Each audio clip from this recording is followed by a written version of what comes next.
Radhe Radhe guys, कैसे हो आप सभी लोग। आई होप आप सभी अच्छे होंगे। तो आपका स्वागत है मेरे चैनल में।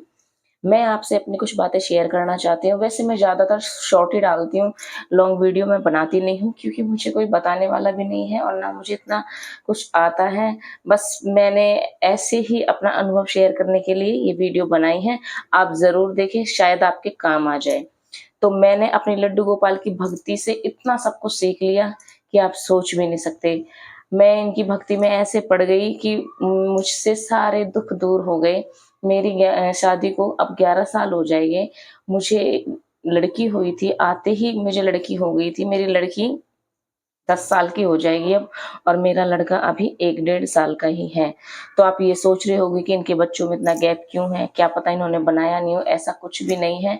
मुझे सेकंड बेबी हो ही नहीं रहा था।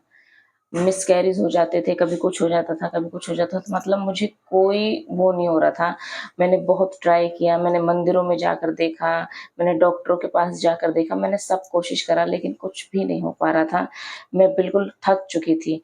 एक दिन मैं अपनी बुआ के घर पे गई और वहाँ मैंने उन्हें लड्डू गोपाल की सेवा करते हुए देखा।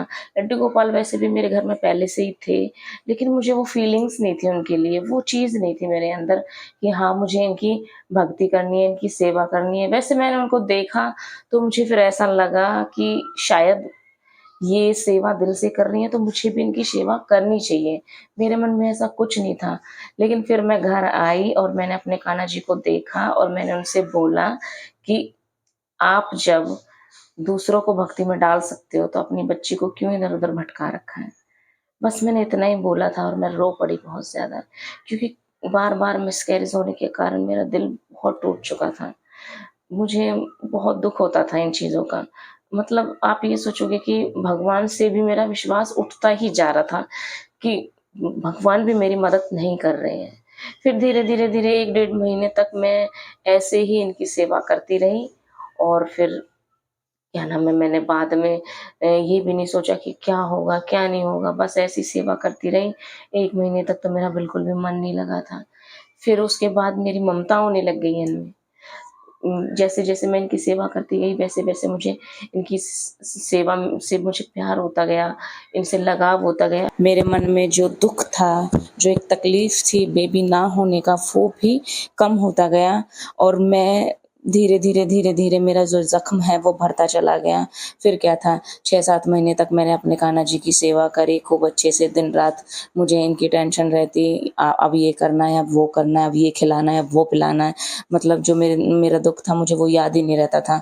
लोग बाग बोल देते थे कि तुझे बेबी क्यों नहीं हो रहा है, क्या कमी हो गई बहू में, या फिर मम्मी को बोल दिया करते इससे बच्चा क्यों नहीं हो रहा है, इसे एक लड़का हो जाता, एक ये हो जाता। आपको तो पता है बस लोग कैसी बातें करते हैं। फिर क्या था, फिर कुछ दिन बाद मेरी गोद भर गई और मैं इतनी खुश हुई कि देखो मेरी भगवान ने सुन ली है। फिर क्या था, फिर मैंने चेक किया और उसमें निकल आया। फिर मेरे मन में ये डर था कि अब इस बच्चे में हार्ट बीट होगी कि नहीं होगी, फिर मुझे ये टेंशन थी। लेकिन मैंने सब कुछ अपने कान्हा जी पर छोड़ रखा था और मैंने 1.5 महीने के बाद अल्ट्रासाउंड करवाया तो उसमें हार्ट बीट भी आ गई। फिर मेरे मन में ये यकीन आ गया कि अब सब कुछ अच्छा होएगा, सब कुछ। अब सब लोग ये बोल रहे थे कि लड़की इतनी बड़ी हो रही है तो दोबारा लड़की ना हो जाए, एक लड़का ही हो जाए। तो ये चीज़ें बहुत फेस करी हुई चीज़ें होती हैं। औलाद बस अपने कर्म की होती है, लड़का लड़की में कुछ नहीं होता है।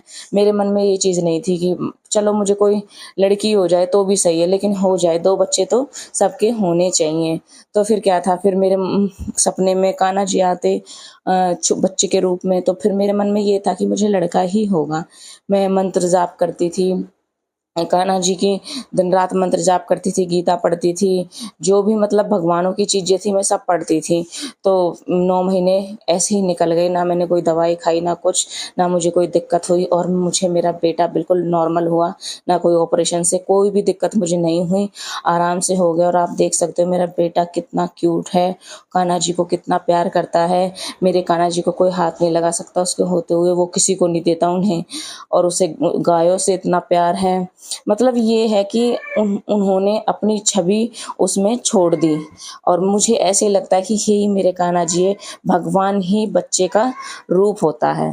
तो गाइज हमें कभी भी हार नहीं माननी चाहिए। अगर मान लो आपको कोई प्रॉब्लम है तो आप डॉक्टर को दिखाएं, कुछ भी करें।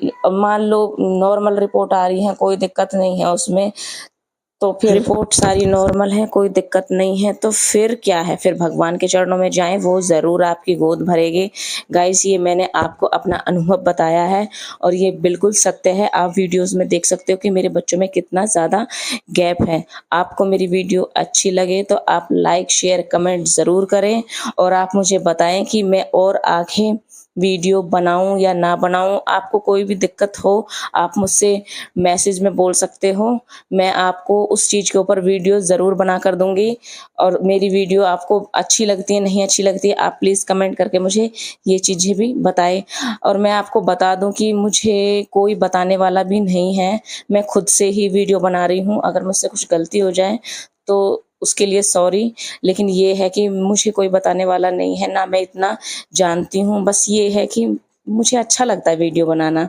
मैं चाहती हूँ कि जो चीज़ मेरे पे बीती है मैं लोगों को बताऊँ, मैं अपने भगवान की भक्ति के बारे में लोगों को बताऊँ, क्योंकि मैं चाहती हूँ कि जैसे मैं दुखी रही थी और फिर मैं सुखी हो गई, तो ऐसे ही किसी के दुख किसी के जीवन में दुख हो या कुछ भी हो तो वो भी भगवान की शरण में जाए और अपनी ज़िंदगी सफल करे, क्योंकि किसी के पास सब कुछ होता है और किसी के पास भगवान के अलावा कुछ भी नहीं होता है। तो गाइस हैप्पी रहिए, खुश रहिए।